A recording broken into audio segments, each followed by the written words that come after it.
Hello বন্ধুরা, আসসালামু আলাইকুম। Welcome back to my YouTube channel. স্বাগত জানাচ্ছি দ্য গার্মেন্টস ৩৬৫ চ্যানেলের পক্ষ থেকে।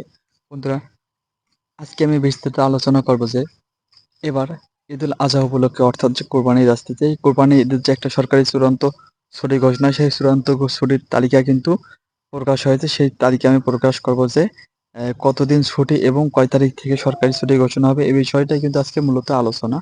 তাহলে চলো কথা না বলে শুরু করি। সেই সাথে অনুরোধ, যারা চ্যানেলটি সাবস্ক্রাইব করেন নাই তারা সাবস্ক্রাইব করে পাশে থাকবেন।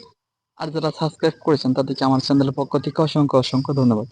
বন্ধুরা, আমরা একটা সঞ্চয়ের মধ্যে ছিলাম যে আমাদের গার্মেন্টস শ্রমিকদের ছুটি কয়দিন হবে, ৫ দিন, ৬ দিন, ৭ দিন থেকে ৮ দিন। অবশেষে সেটা কিন্তু চূড়ান্ত হয়ে গেছে এবং গার্মেন্টসদের জন্য কিন্তু ৮ দিন ছুটি কিন্তু আমরা পেয়েছি। এই ৮ দিন ছুটি কবে থেকে শুরু হবে, এই বিষয়টাই কিন্তু আজকের মূল আলোচনা।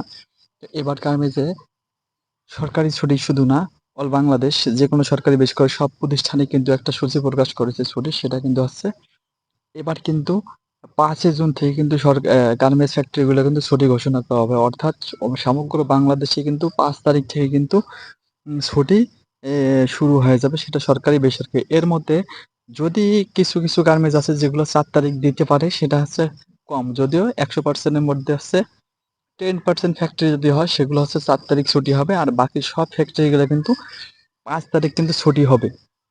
বন্ধুরা, আমি আবারও ক্লিয়ার করে বলতেছি, এবার ঈদুল আজহার ছুটি কিন্তু গার্মেন্টস ফ্যাক্টরিগুলোতে কিন্তু ৫ তারিখ দিবে। ৫ই জুন থেকে কিন্তু ছুটি ঘোষণা হবে। হ্যাঁ?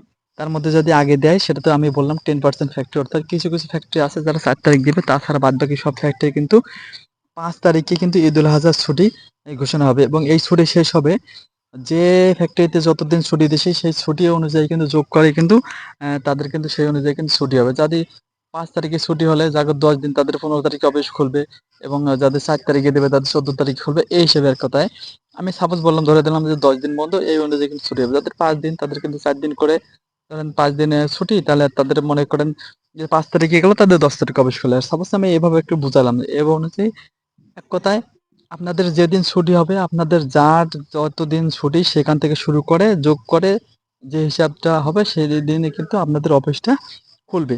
ধরে নিলাম কোনো, কোনো অফিস ১০ দিন ছুটি হয়েছে। যদি ৫ তারিখে ছুটি দেয় সে অফিসগুলো কিন্তু ১৫ তারিখে খুলবে। এই হচ্ছে আজকের মূল বিস্তারিত আলোচনা। বন্ধুরা, আশা করি আপনারা বুঝতে পারছেন। আজকে এ পর্যন্তই। দেখা হবে নতুন কোনো ভিডিওতে। ভালো থাকবেন, সুস্থ থাকবেন। আল্লাহ হাফেজ।